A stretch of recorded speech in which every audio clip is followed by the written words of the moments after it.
dont les messages sont contenus dans un livre.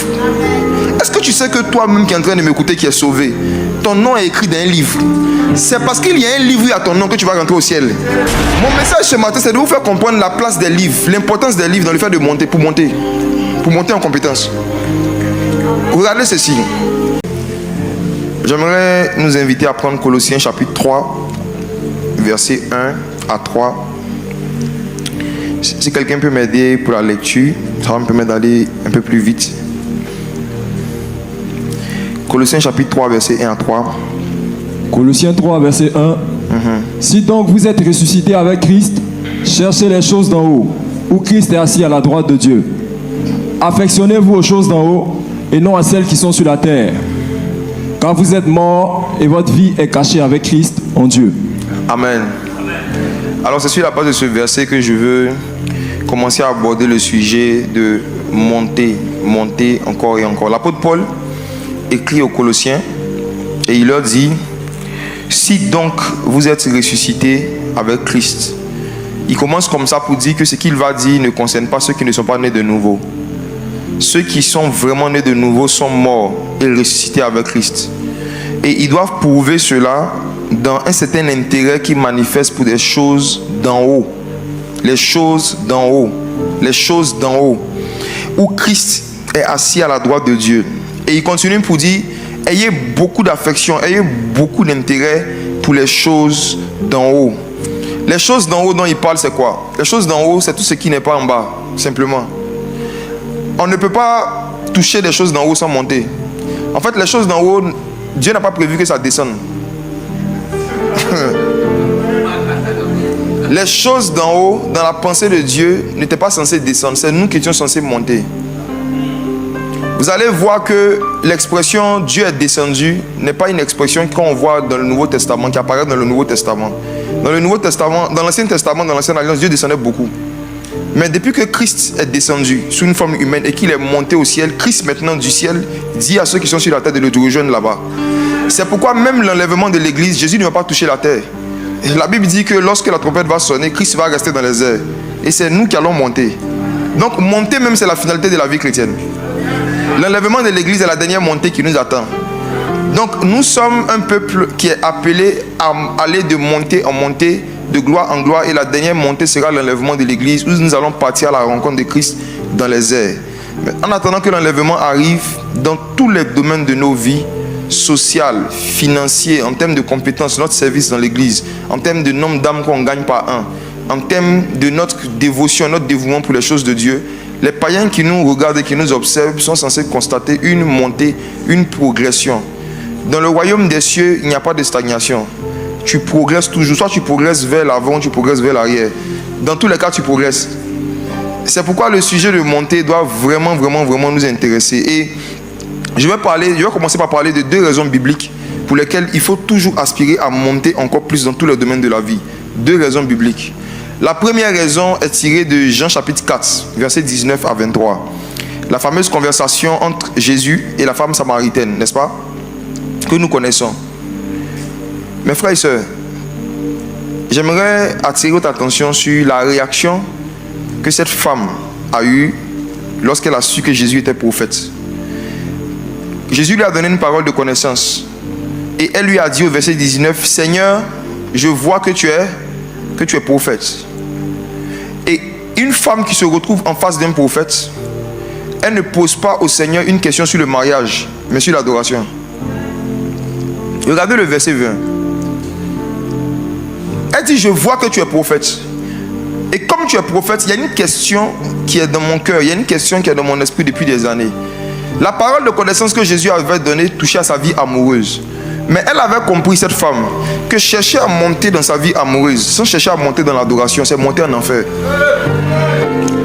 La femme s'est rendue compte que c'est vrai que j'ai un problème de mari. Mais si jamais je ne règle pas d'abord mon problème d'adoration, j'ai un problème dans ma relation avec les hommes, mais j'ai aussi un problème dans ma relation avec Dieu.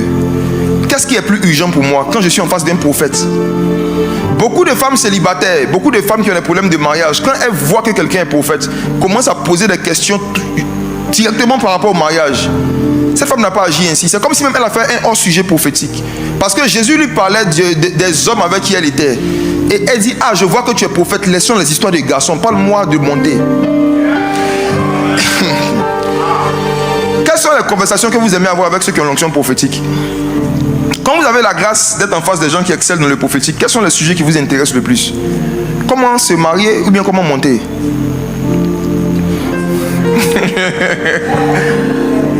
Elle a dit, nos pères ont adoré sur cette montagne. Et vous vous dites qu'on doit adorer à Jérusalem. La première vérité pour laquelle nous devons aspirer à monter, c'est que Dieu s'appelle le très haut. Dieu s'appelle le très haut. Donc il n'y a personne qui reste très bas qui peut rester en contact avec lui. De sa nature et de son appellation très haut, toute créature qui souhaiterait rester en contact permanent avec Dieu doit connaître le chemin par lequel cette créature elle-même peut toujours aller très haut. Donc, se rapprocher de Dieu, on ne se rapproche pas de Dieu de façon comme ça.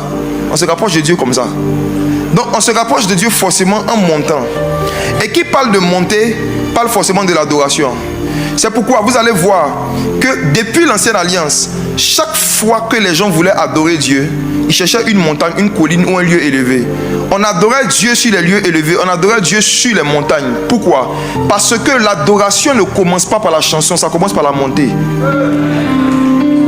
Même la première fois où Dieu a dit à Abraham de venir sacrifier son fils, et Abraham a utilisé pour la première fois dans Genèse 22 le mot adorer. La Bible dit que Abraham devait monter sur le mont Morija. Parce que depuis l'ancienne alliance, on ne peut pas adorer sans monter. L'adoration ne commence pas quand on commence à chanter. L'adoration commence quand on commence à monter. C'est pourquoi il y a des gens qui peuvent chanter pendant le temps d'adoration, mais ils sont dans la chair, ils ne sentent rien. Ils chantent, mais ils ne sont pas en train d'adorer. Parce qu'avant d'adorer, ils ne sont pas montés. Il y a un problème auquel nous faisons face très souvent, du moins beaucoup de chrétiens. Le fait que pendant que tu chantes, pendant que tu pries, tes pensées vont ailleurs. C'est ça? Pendant que tu es en train de prier, pendant que tu es en train de chanter, tu penses à autre chose. Tu divagues. Parfois, tu dis des choses. Je me rappelle, j'étais quelque part dans une église et pendant la prière, quelqu'un était à côté de moi. Et j'ai entendu, oh Seigneur, sauve les anges. Je savais que la personne était dans la salle, mais la personne était montée ailleurs que dans la présence de Dieu. Pour pouvoir dire de telles choses. Tu vois? Pourquoi est-ce que beaucoup d'enfants de Dieu s'embrouillent dans leurs pensées ou dans leurs paroles quand ils prient? Parce qu'avant de prier, avant de chanter, ils ne prennent pas le temps de monter. Les gens se précipitent à parler à Dieu. Les gens se précipitent à vouloir chanter pour Dieu sans d'abord monter sur le sommet de la montagne. Et cette notion de chercher à monter avant de chercher à adorer n'est pas trop évidente dans la nouvelle alliance, vu que nous on n'adore plus sur une montagne physique en fait. La femme qui a posé la question à Jésus sur laquelle des montagnes il fallait aller était en train de dire à Jésus, je sais que c'est impossible d'adorer Dieu sans monter, mais on monte où? Elle voulait savoir où on monte. Elle savait d'abord qu'il faut monter, mais où on monte? C'est ça qui était le problème. Aujourd'hui, pour nous qui sommes en Christ, c'est ce dans quoi nous devons monter. Jésus l'a dit en disant, tu aimeras le Seigneur ton Dieu de toutes tes pensées. Avant de commencer à chanter, avant de commencer à prier, il faut d'abord penser à Dieu. En fait, avant de parler à Dieu, il faut penser à Dieu. Il faut s'asseoir, canaliser toutes ses pensées sur Dieu, se rappeler de ses bienfaits. Mon âme se souvient de chaque bienfait de l'Éternel, pouvait dire David. Il dit, mon âme bénit l'Éternel et n'oublie aucun de ses bienfaits. Une des façons de monter dans l'adoration, c'est de s'asseoir d'abord, avant de chanter, penser aux bienfaits de Dieu. Pensez aux accidents auxquels on a échappé. Pensez aux maladies desquelles on a été guéri. Pensez aux problèmes dont Dieu nous a fait sortir. Prendre le temps de s'asseoir pour penser à ça, tu es en train de monter. Tu es en train de monter. Tu es en train de canaliser tes pensées sur Dieu. Et après ça, maintenant, quand tu lui parles, tu es en train de parler à quelqu'un à qui tu penses. C'est lorsque toutes nos pensées, notre attention n'est pas fixée sur Dieu, qu'on veut monter dans l'adoration, qu'on s'embrouille. Ça, c'était une parenthèse. Deuxième raison biblique pour laquelle nous devons chercher à monter, c'est que le mot monte, si vous faites une étude biblique de tous les versets où cela est utilisé, surtout dans l'Ancien Testament, vous allez voir que c'est un mot que Dieu a le plus utilisé lorsqu'il voulait appeler quelqu'un qui marchait déjà avec lui à augmenter leur niveau de proximité ou à augmenter son niveau de productivité. Ça veut dire quand tu marches avec Dieu, quand Dieu veut que tu sois encore plus proche de lui qu'avant, il va toujours utiliser l'expression monte. Si Dieu, quand tu marches avec lui, il veut que tu deviennes un meilleur travailleur, un meilleur mari, une meilleure épouse, c'est la même expression qu'il va utiliser. Il va dire monte. Donc quand le Seigneur veut augmenter le niveau de productivité de quelqu'un, il dit monte. Quand il veut augmenter aussi le niveau de proximité que vous avez, il dit monte. Et cela se voit à travers la vie de beaucoup de personnages de la Bible. Mais je vais prendre juste le cas de Jean que nous connaissons. Jean était au ciel. Il était déjà dans le monde spirituel, je veux dire. Depuis Apocalypse chapitre 1. Il a vu Jésus. C'est ce qui est impressionnant. Il a vu Jésus. Jésus lui a donné des messages pour 7 anges de 7 églises. Il y a ceux qui prophétisent sur les hommes. Ça, c'est un niveau dans le prophétique. Mais le niveau où Jean qu'il avait atteint, il avait reçu des prophéties pour les anges de cette église, des messagers même des églises. Lui, il ne prophétisait pas sur les membres, mais sur les messagers. Ça, c'était autre chose. Moi, je crois que c'est un désordre quand, surtout, un jeune, c'est-à-dire quelqu'un qui est moins âgé dans un ministère, est invité quelque part, il reçoit un message pour les dirigeants et il le donne en public sur le dirigeant. Je crois que c'est un désordre prophétique. Ça ne se fait pas. Tout le monde n'est pas habilité à donner un message aux gens qui donnent un message dans l'église. Et même quand tu penses avoir reçu quelque chose de Dieu, tu dois faire comme Jean. Bon, bref, c'était une parenthèse. Donc, Jean reçoit un message pour les 7 messagers, les 7 anges de cette église. Il leur donne le message.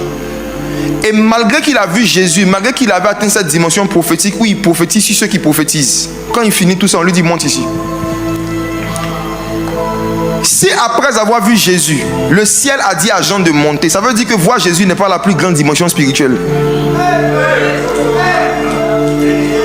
Si après avoir vu Jésus, il n'y a plus rien à voir, on n'allait pas lui dire monte ici. Donc peut-être qu'il y a des gens ici qui ont déjà vu Jésus. Ne laissez pas vos expériences prophétiques passer, vous faire croire que vous avez déjà tout vu. Moïse voyait Dieu face à face comme un homme parle à son ami, mais c'est après ça qu'il a dit fais-moi voir ta gloire. Et quand il a dit ça, Dieu dit personne ne peut voir ma face et vivre. Donc ce qu'il voyait avant c'était quoi? Dieu ne montre jamais tout son visage à une seule personne, c'est pas possible. Ce qui tue en nous le désir de monter, c'est ce qu'on a déjà vu. Ce qui tue en nous l'envie de voir ce que l'œil n'a point vu, c'est ce que notre œil a déjà vu. Ce que l'œil a déjà vu tue le désir de voir ce que l'œil n'a point vu. En fait, à chaque fois que vous avez une expérience surnaturelle, vous rentrez dans une nouvelle bataille de continuer à désirer Dieu après l'avoir vu. Jean, monte ici. Jean, c'est vrai que tu as vu 7 chandeliers en or. Jean, c'est vrai que tu as vu Jésus. Mais il y a plus que ça. Monte ici. Qu'est-ce que tu as déjà vu? Toi, tu n'as même pas encore vu Jésus. Tu es déjà fatigué de l'église. Qu'est-ce que tu as déjà vu? Je me rappelle d'une femme qui avait tellement soif dans la Bible que le jour de la résurrection, elle est partie à la tombe. Il y a un ange, du moins, elle a vu un homme, elle pensait que c'était un ange. Et elle lui a demandé où est mon Seigneur. En d'autres termes, c'est pas toi que je veux voir. Elle voit un ange et puis elle dit à l'ange où est mon Seigneur. En d'autres termes, ta présence là, ça ne m'impressionne pas, ça ne me satisfait pas. Où est mon Seigneur? Où est mon Seigneur? Même voir des anges, ce n'est pas une des grandes expériences, c'est banal. Les gens sont appelés les fils de Dieu. Toi aussi tu es fils de Dieu. Depuis qu'on voit son grand frère, c'est quelque chose de particulier. Mes frères, si le ciel a dit à Jean, monte ici. On dit Jean, monte ici, je te ferai voir les choses à venir. Monte ici, monte ici, monte ici. Quand vous allez savoir que vous êtes monté dans le prophétique, ça ne sera pas quand vous serez capable d'avoir des informations sur les gens. C'est quand vous allez mieux connaître votre destinée. Parce que quand Jean est monté, on lui a montré le futur de lui-même, l'église et des nations. Beaucoup de gens ici ne savent pas dans 5 ans, dans 7 ans ou dans 10 ans qu'est-ce que Dieu souhaiterait faire avec eux. Mais pour eux, avoir le don de prophétie et des paroles de connaissance, c'est avoir des informations sur la vie des gens. Tous ceux et celles qui aspirent au don de prophétie, juste pour être capable de connaître les choses sur les gens, vous n'aspirez pas au don de prophétie, vous aspirez au don de propriétaire. Le don de propriétaire ressemble au don de prophétie.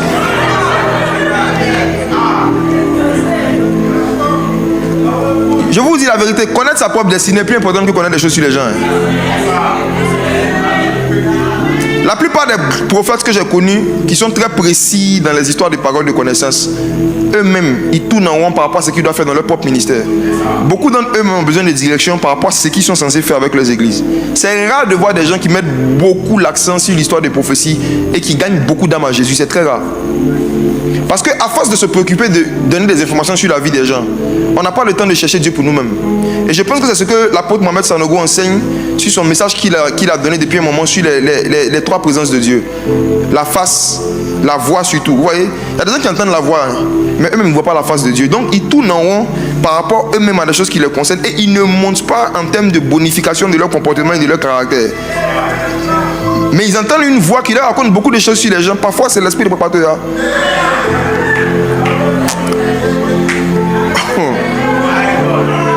Voici. Comment monter? Allons maintenant de façon pratique. On monte comment? On monte en utilisant des échelles que Dieu a établies sur la terre. On connaît l'histoire de Jacob qui a fait un songe, n'est-ce pas? Il dormait, il a vu une échelle qui reliait le ciel avec la terre. Et ce qui est étonnant, c'est que la Bible dit qu'il a vu des anges qui montaient et qui descendaient. Dans les dessins animés que nous regardons et dans la pensée populaire, les anges sont censés avoir des ailes. Donc des gens qui ont des ailes, ils font quoi avec l'échelle? Si les anges même ont besoin d'échelles pour aller vers Dieu, et nous? Les anges même ont besoin d'échelles. Ils ont besoin d'une échelle pour monter, pour descendre. Donc nous, on veut monter, mais pas monter juste par des prières. On a besoin d'échelles. Donc j'ai fait une étude biblique pour essayer de comprendre les échelles là, c'est quoi, puis c'est où. J'ai eu quelques éléments de réponse. L'une des échelles les plus puissantes que Dieu a établies sur la terre, ce sont les auteurs des livres. Les auteurs des livres.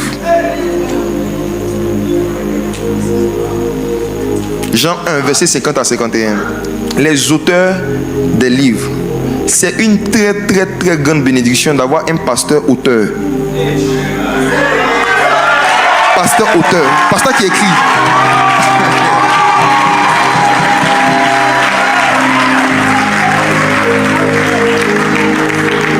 Beaucoup d'entre vous, vous allez comprendre pourquoi est-ce que vous ne montez pas et vous n'accédez pas à certaines dimensions spirituelles qu'on vous prophétise ici, ou que vous voyez vous-même vos bergers manifester, mais vous ne montez pas dedans.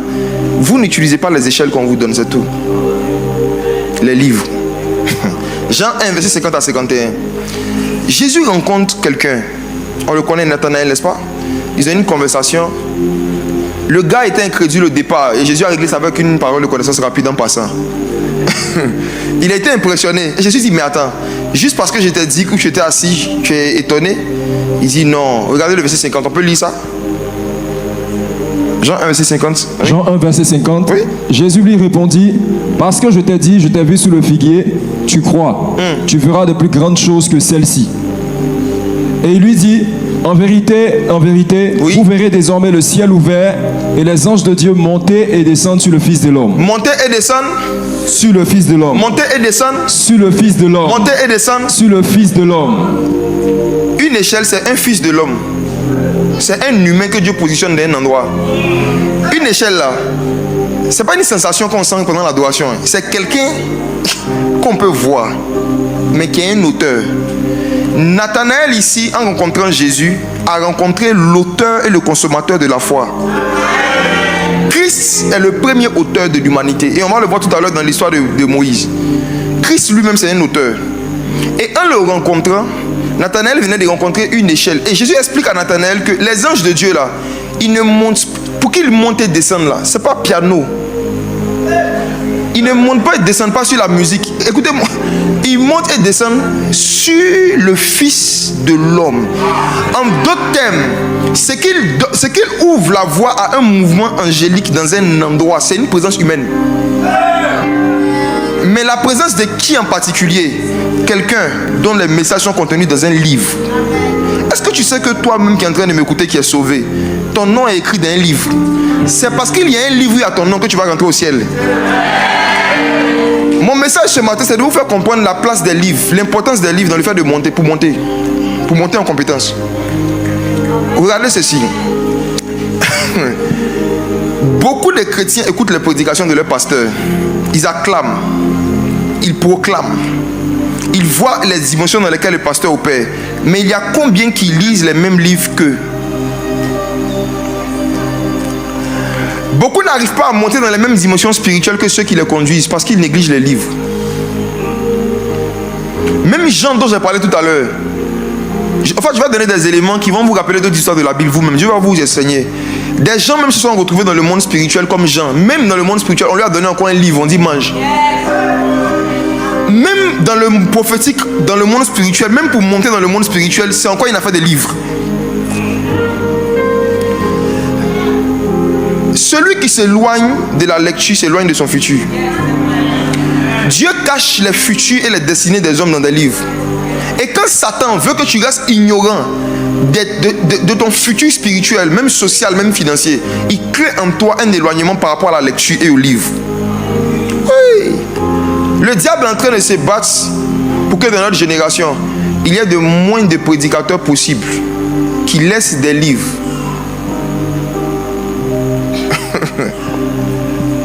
Regardez ceci. Daniel chapitre 9. Verset 2 à 3. Ceux qui aiment faire le jeûne de Daniel, écoutez ceci. La première année de son règne, n'est-ce pas? Moi, Daniel, je vais m'aider à la lecture, allons-y.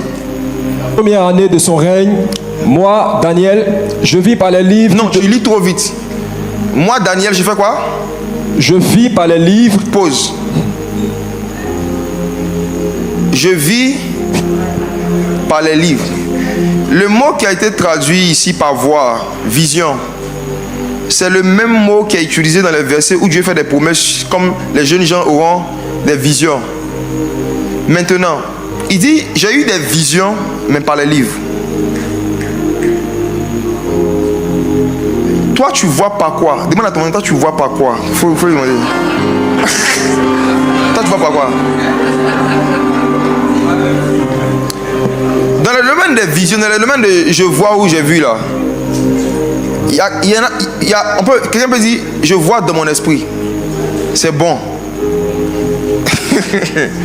Ce que tu vois dans ton esprit là, c'est des informations temporaires, éphémères qui touchent au passé et au présent des hommes. C'est ça qu'on appelle en général la parole de connaissance. Mais en général, les informations qui peuvent faire monter le niveau de compétence ou de spiritualité de quelqu'un, on les voit par les livres. Daniel parle des livres ici comme un canal qui donne accès à des visions. Et quand vous lisez la suite du livre, la suite du verset, pardon, il dit il a eu une vision en lisant Jérémie. Et il s'est rendu compte que normalement, ça devait faire seulement 70 ans depuis les rues de Jérusalem jusqu'à leur captivité. Après 70 ans, il devait être libéré. C'est ce que Jérémie avait dit.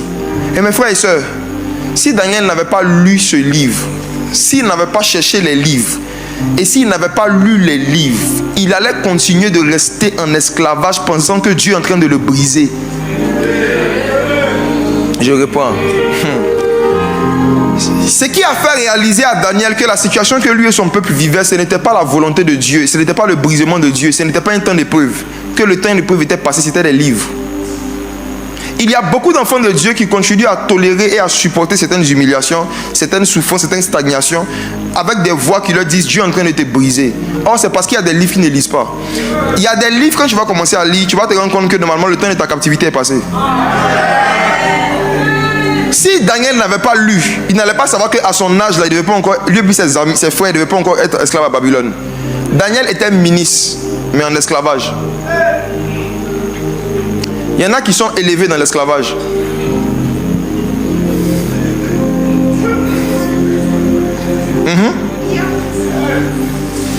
Daniel était ministre, mais à Babylone. Daniel savait que ce qui rend heureux un enfant de Dieu, ce n'est pas l'élévation, mais c'est la liberté. Il était élevé, mais il n'était pas libre. Il y a des gens qui sont des cadres, des hommes d'affaires, des femmes d'affaires, mais qui ne sont pas encore libres de certaines maladies, de certains péchés, qui ne sont pas encore libres de certains problèmes familiaux.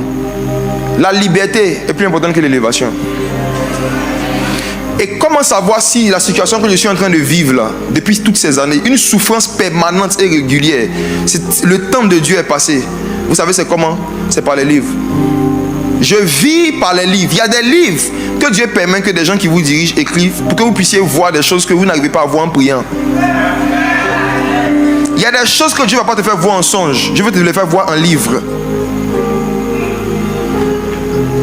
J'avance un peu. Daniel a décidé de faire 21 jours de jeûne et de prière. Quand tu regardes au verset 3, mon frère, parce qu'il avait vu des informations dans un livre. Écoutez-moi, le jeûne de Daniel dont on parle, qui est célèbre dans nos églises depuis qu'on est petit là, c'est venu d'une lecture. C'est un livre qui a donné envie à Daniel de jeûner 21 jours. C'est quelque chose qu'il avait lu dans un livre, qu'il a poussé dans le jeûne. Maintenant, ceux qui font jeûne de Daniel et puis qui ne lisent jamais, c'est comment? Qu'en est-il de ceux qui font 21 jours sans lire? Il a décidé de tourner sa face vers Dieu et de recourir à la prière et à la supplication. Pourquoi? Parce qu'il avait lu les informations dans un livre. Et la réponse même qu'il a eue à la fin des 21 jours, c'est ce qui est extraordinaire, c'est venu aussi d'un livre. Regardez Daniel chapitre 10, verset 20 à 21. Regardez ce que l'ange lui dit. Allons rapidement. Daniel chapitre 10, verset 20 à 21.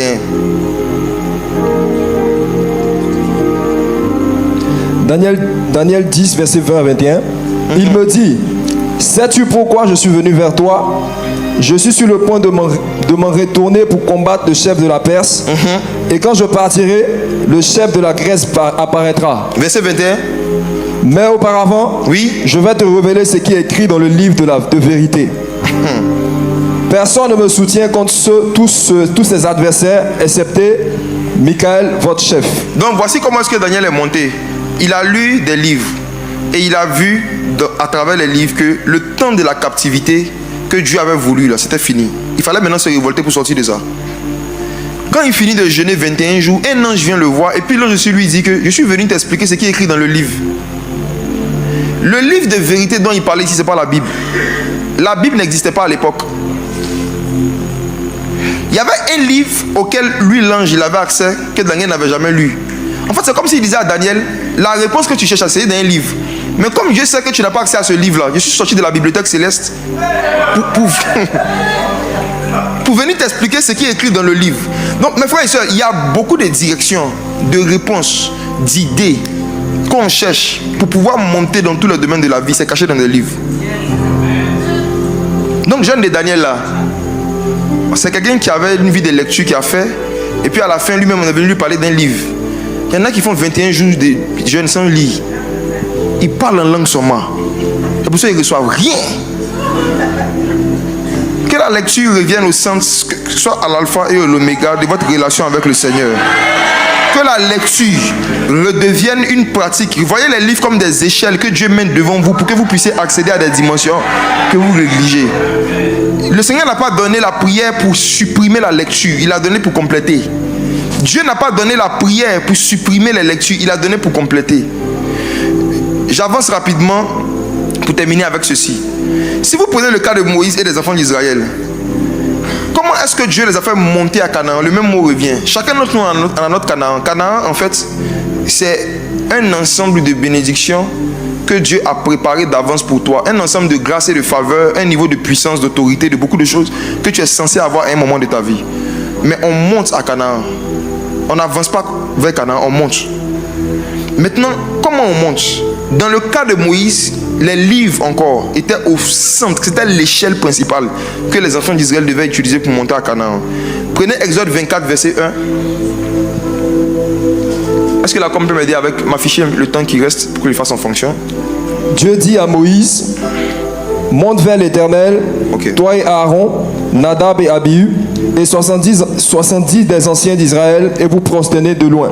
Dieu dit à Moïse, fais quoi? Monte. Monte vers l'Éternel. Oui. Toi et Aaron, Nadab et Abihu. Ils ont cité combien de noms ici? 4. Mais pourquoi il n'a pas dit monter?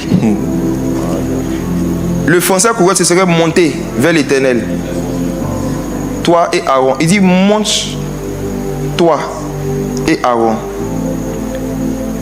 Chaque fois que Dieu veut faire monter un groupe de personnes dans une nouvelle dimension, c'est un homme qui prend, il le fait monter. Maintenant, ceux qui le suivent là, ceux qui pratiquent les instructions qu'il va donner, ceux qui lisent les livres qu'il va leur dire de lire là, c'est eux qui vont accéder à ce qu'il est en train de raconter. Chaque fois que Dieu veut vous faire monter dans une dimension, dans une compréhension, dans un niveau de productivité que vous n'avez pas, Dieu prend un homme à qui il donne un livre et il vous dit que ce qui est écrit dans le livre, c'est ce qu'on doit faire pour monter. Et c'est ce qui s'est passé après au verset 12. Regarde, verset 12 rapidement. L'Éternel dit à Moïse, monte vers moi sur la montagne, oui, et reste là. Reste là. Je te donnerai des tables de pierre, la loi et les ordonnances que j'ai écrites pour leur instruction. Est-ce que vous réalisez que Moïse est allé jeûner 40 jours pour recevoir un livre? Ce qui était l'image des livres à l'époque, c'était ça, les tables de pierre, un support sur lequel il était écrit. Moïse a jeûné 40 jours. Dans les 40 jours là, le fruit des 40 jours là, c'est quelque chose que le peuple devait lire. Maintenant, vous allez voir que tout ce que les enfants d'Israël devaient faire pour rentrer à Canaan, là, c'était dans le livre en question. Tous ceux et celles qui négligeaient le livre ne sont pas rentrés à Canaan. L'une des raisons pour lesquelles ils ne sont pas rentrés, c'est que la première fois où on voulait lire le livre en format audio, ils ont dit ils ne veulent pas. Regarde, Dieu s'est mis sur la montagne. Dieu leur avait dit eux tous de venir. Parce qu'ils ont dit il veut que Dieu descende. C'est ça fait on veut que le Seigneur descende. Dieu dit Dieu descend. Quand Dieu a commencé à descendre, eux ils ont dit à Moïse, Seigneur, il faut parler à Moïse. Il va venir nous parler. Moïse est parti. Dieu avait lui-même déjà écrit quelque chose qu'il a donné à Moïse. Maintenant, il y a un phénomène qui s'est passé, vous le connaissez. Les enfants d'Israël ont adoré le veau d'or. Quand Moïse est descendu, Moïse s'est fâché. Et dans sa colère, Moïse s'est attaqué au livre. Suivez bien cette partie. Moïse a cassé le livre que Dieu avait écrit de sa propre main. Moïse a détruit le livre.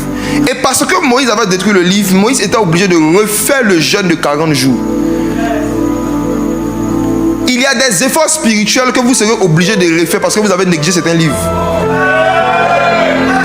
Il y en a ici, là, vous avez déjà fait des jeûnes de 21 jours, mais devant Dieu, ça ne compte pas. Parce qu'à la fin des 21 jours, il y a un livre qu'on vous a donné, vous n'avez pas lu, vous devez refaire encore. Si vous regardez Exode 34, verset 2, qu'est-ce qui est écrit? Exode 34, verset 2. Rapidement, bon, je vais vraiment commettre à gagner du temps.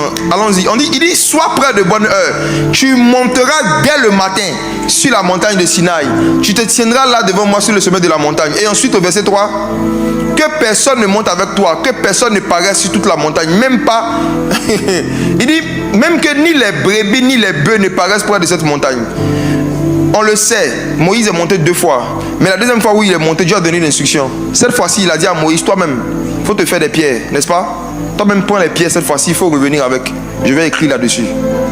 La première fois, Moïse est monté les mains vides, il est descendu avec un livre. La deuxième montée, là, Moïse devait aller chercher Dieu lui-même avec un livre en main. Voici une vérité que j'ai découverte. Je pense qu'il est dangereux et même inutile d'aller en retraite ou de se retirer sans un livre. Si Dieu dit à Moïse, prends des pierres et viens me trouver sur la montagne, ça veut dire qu'il y a des dimensions spirituelles dans lesquelles on ne peut pas monter, auxquelles on ne peut pas accéder, si auparavant on n'a pas identifié un livre qu'on va prendre pour aller chercher Dieu. Demandez à vos pères, ils vont vous dire que souvent quand ils vont en retraite, ils lisent beaucoup. On ne va pas en retraite seulement pour parler en langue. On va en retraite pour lire. Les retraites de lecture doivent revenir dans les habitudes des enfants de Dieu. Prenez 2 jours, 3 jours, jeûnez et priez, mais montez avec un livre. Et ce livre va vous faire monter dans une dimension de Dieu que vous ne connaissez pas. Il y a beaucoup de choses spirituelles et d'expériences que j'ai eues avec Christ pendant que j'étais en train de lire des livres en retraite. Mes frères et sœurs, le diable est en train de se battre pour que vous ayez le temps de lire des WhatsApp, de lire des mails, de lire des messages, de lire des journaux, mais de ne lire ni la Bible, ni les autres livres que votre berger vous donne pour que vous puissiez monter avec lui sur la même montagne. Aujourd'hui, quand tu regardes le corps de Christ spirituellement, tu as l'impression que les brebis sont là-bas et les bergers sont là-bas. Pas parce que les bergers empêchent les brebis d'avancer, mais parce que les brebis ne veulent pas passer par les échelles, ils veulent prendre l'ascenseur. Vouloir des rendez-vous au bureau, des rendez-vous prophétiques seul à chaque fois, avec des hommes de Dieu pour expliquer ses problèmes, c'est vouloir utiliser un ascenseur pour arriver à Canaan. Il y a des rendez-vous que vous n'aurez pas demandé si vous avez lu certains livres qu'on vous avait donné. y a des problèmes spirituels qui n'allaient plus être d'actualité dans vos vies si vous aviez terminé. C'est un livre que vous avez commencé, que vous ne l'avez pas terminé. Et pendant que je suis en train de dire ça, l'Esprit du Seigneur me donne une vision.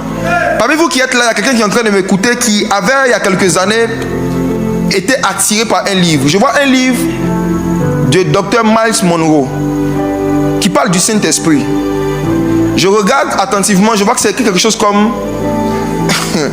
Tu as commencé à lire un livre où c'est écrit dessus comme le Saint-Esprit, la plus grande personnalité du monde, quelque chose comme ça. C'était en anglais. Tu as cherché la version en français même. Tu as eu le livre. Tu as commencé. Tu n'as jamais terminé. Tu as commencé à lire, tu n'as pas terminé. Mais tu viens à l'église et tu dis Saint-Esprit, je veux te connaître. Saint-Esprit, fais-moi monter.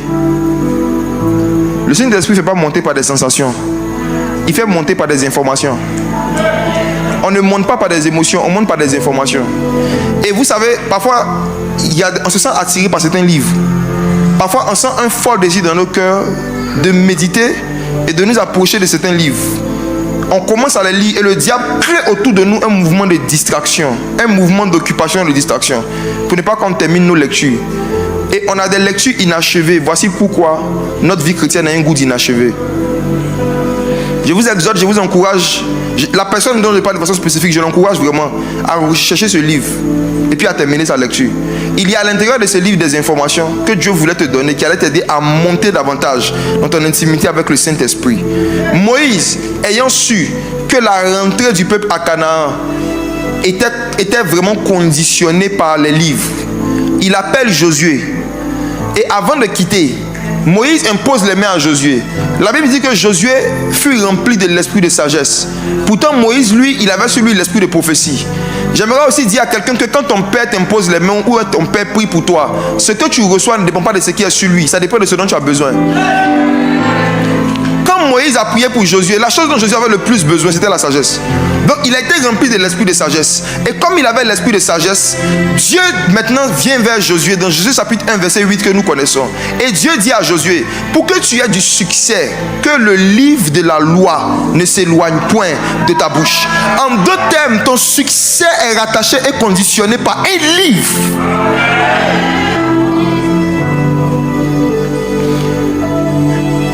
Rester attaché à la prière et au jeûne en s'éloignant de certains livres, c'est s'éloigner de l'onction et de sa destinée.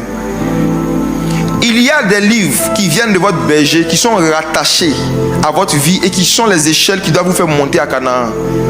Dieu dit à Josué, Moïse était ton pasteur. Tu vois les livres qu'il a écrits.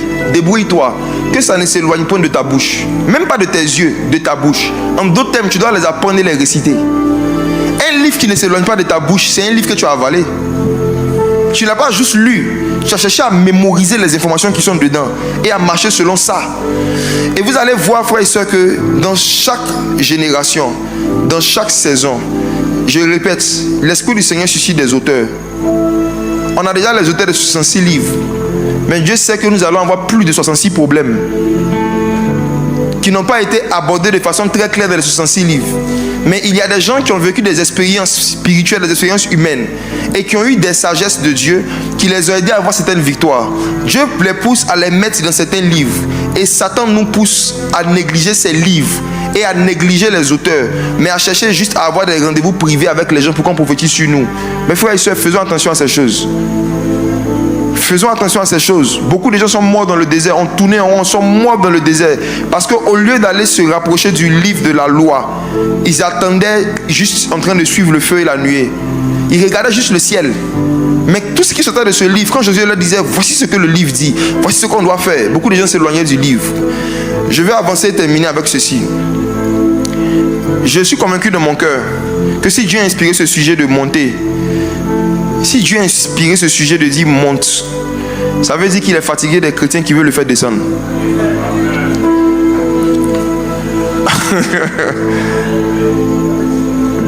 Quand j'ai vu le thème, ça m'a conforté dans ce que je sens depuis plusieurs mois. Je disais souvent aux gens à l'église que même l'adoration, ça ne sert pas à faire descendre Dieu, c'est pour faire monter l'homme. Dieu veut des gens qui aspirent aux choses d'en haut. Et il dit que ça passe par beaucoup de livres et d'auteurs qu'il a établis. Mes frères, si Josué avait juste une imposition des mains, mais qu'il n'avait pas eu de livre, il n'allait pas rentrer à Canaan. L'onction sans les livres, ça ne fait monter personne dans sa destinée. Je connais beaucoup de pasteurs mais qui n'écrivent jamais. Le problème avec eux, le problème avec ça, c'est quoi? C'est que le jour où ils meurent, malheureusement, ils vont se retrouver en train d'accomplir ce vieux dictat africain qui dit qu'un vieillard meurt, c'est une bibliothèque qui brûle. Et puis on est content. En Afrique, on a des proverbes vraiment... Effectivement, c'est la vérité. On a des bibliothèques qui brûlent, des bibliothèques qui disparaissent.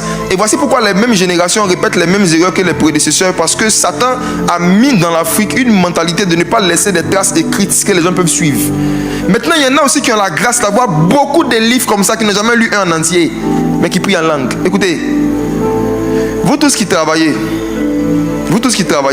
mais qui n'avez jamais lu en entier le livre 12 portes pour influencer une nation, prenez 21 jours de jeûne pour aller lire ce livre. Vous tous qui travaillez, qui êtes membres des églises Vase d'honneur, mais le livre de l'apôtre Mohamed Sanogo, 12 portes pour influencer une nation, vous n'avez jamais lu ce livre. Je vous dis la vérité, vous risquez de vivre certaines frustrations, certaines stagnations sociales. Vous risquez de ne jamais monter quelque part. Vous allez faire les offrandes, les sémences. Les offrandes, les sémences, ce n'est pas fait pour remplacer les lectures des livres de la saison. C'est fait pour compléter. Si vous n'ajoutez pas à votre foi, si vous ne faites pas ce qui est écrit dans 2 Pierre chapitre 1, qui dit faites tous vos efforts pour ajouter à votre foi la connaissance. Si vous ne faites pas des efforts pour ajouter à votre foi le fait de lire des livres que vos bergers vous donnent, malheureusement, comme les enfants d'Israël, vous allez voir le feu, vous allez voir la nuée, vous allez mourir dans le désert.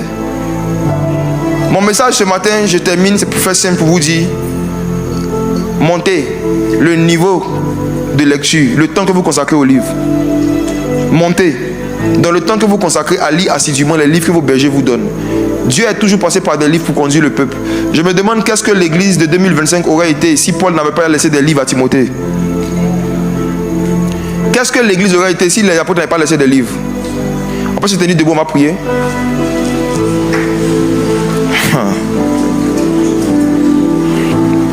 J'aimerais qu'on prenne une décision dans nos cœurs.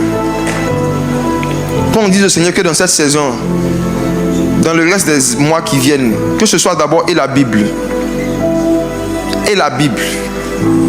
et les autres livres que Dieu donne à nos conducteurs, nous allons nous appliquer à les lire pour pouvoir monter avec lui. Allons-y. Prions. Père éternel, je te dis merci pour ta grâce, merci pour ta fidélité. Je te dis merci pour ce que tu fais pour moi. Merci pour ce que tu fais pour mes frères et soeurs. Merci pour l'interpellation que tu nous donnes encore ce matin. Père éternel Dieu, le monde nous distrait. Nous lisons des publications inutiles. Nous lisons beaucoup de choses qui ne nous aident pas à monter vers toi. Qui ne nous aident pas à monter en termes de compétences, de productivité. Seigneur, dans cette saison, je prie, toi qui as inspiré des livres dans chaque saison, en plus de la Bible, tu inspires à tes serviteurs de nous donner des écrits qui sont comme des échelles que nous devons utiliser. Je prie que tu suscites un réveil, une envie, une affection pour les choses d'en haut, mais qui sont contenues dans des écrits inspirés, les écrits saints que tu donnes à tes serviteurs. Je te dis merci pour ta grâce. Fais-nous monter, fais-nous monter, fais-nous monter dans cette saison dans l'intimité avec toi. Fais-nous monter dans cette saison dans la proximité avec toi. Fais-nous monter, Saint-Esprit, au nom de Jésus.